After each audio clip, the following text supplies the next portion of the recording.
মার্কিন রাষ্ট্রদূত Steve Witkoff জানিয়েছেন, প্রেসিডেন্ট ডোনাল্ড ট্রাম্প ইরানের অবস্থান নিয়ে প্রশ্ন তুলেছেন এবং জানতে চেয়েছেন যুক্তরাষ্ট্রের সামরিক শক্তি প্রদর্শনের পরও কেন তেহরান এখনও আত্মসমর্পণ করেনি।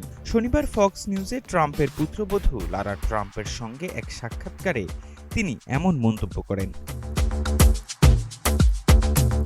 সাক্ষাৎকারে উইটকফ জানান, ট্রাম্প হতাশ নন, তবে কৌতূহলী যে এত চাপের মুখেও ইরান কেন আলোচনায় নরম অবস্থান নিচ্ছে না।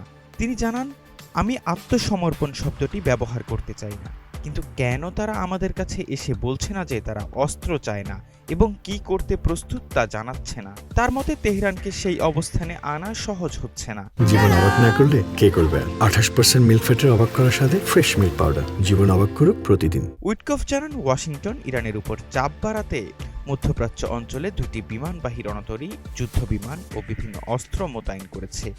একই সঙ্গে সম্ভাব্য সামরিক সংঘাত এড়াতে ওমানের মধ্যস্থতায় জেনেভায় ইরানের সঙ্গে পারমাণবিক চুক্তি নিয়ে আলোচনা পুনরায় শুরু হয়েছে। চুক্তিতে অগ্রগতি না হলে ইরানকে কঠোর পরিণতি ভোগ করতে হবে বলেও যুক্তরাষ্ট্র সতর্ক করেছে। এছাড়া উইটকফ নিশ্চিত করেন যে মার্কিন প্রেসিডেন্টের নির্দেশে তিনি ইরানের সাবেক যুবরাজ রেজা পাহলভির সঙ্গে সাক্ষাৎ করেছেন। 1979 সালের ইসলামী বিপ্লবের পর থেকে পাহলভি ইরানে ফেরেননি, তবে বৈঠকের বিষয়ে তিনি বিস্তারিত কিছুই জানাননি।